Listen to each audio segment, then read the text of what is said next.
আমি দেখতেছি ইদানিং যেমন চিংড়ি মাছ, বিভিন্ন জাতের মাছ, কাঁকড়া, সেই সাথে এই জিনিসটাও কিন্তু আপনাদেরকে বেসন দিয়ে ভেজে কিন্তু আপনাদের কাছে বিক্রি করছে।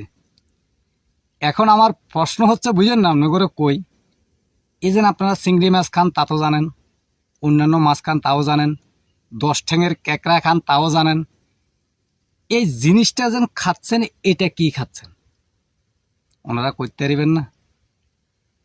কারণ আর এলাকাত এগুনেরও হয় দেখ এরা ওনারার এলাকাত কি কয় আয় ঠিক ন জানি, তবে আজ জিয়ান লতে জানি, বুঝলেন না বদ্দা, আর এলাকার মধ্যে বা আর যতদিন পর্যন্ত এই কেয়ারাগারে চিনি ততদিন পর্যন্ত এই কেয়ারাগারে কোনো কে খাইতে ন দেখি। এখন ওনারা যে ফটফটায় মুড়ায় খাইয়ালন, আসলে ইয়েন কি খাইনা জিনিস নে নাকি কোনো হোয়াইট দেওয়া জিনিস?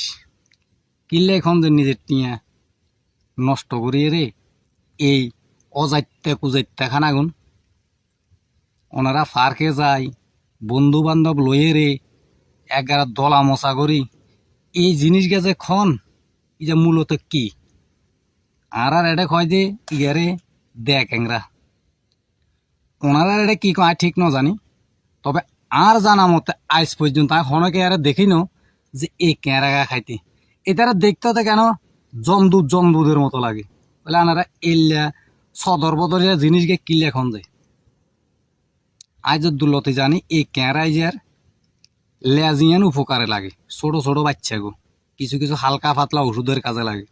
এই সারে ক্যারা কোনোদিন আয় খাইতে উদ্যান দেখি, তো ওনারা মটমড়ায় ফটফটায় কটকটায় খাই গেলেন।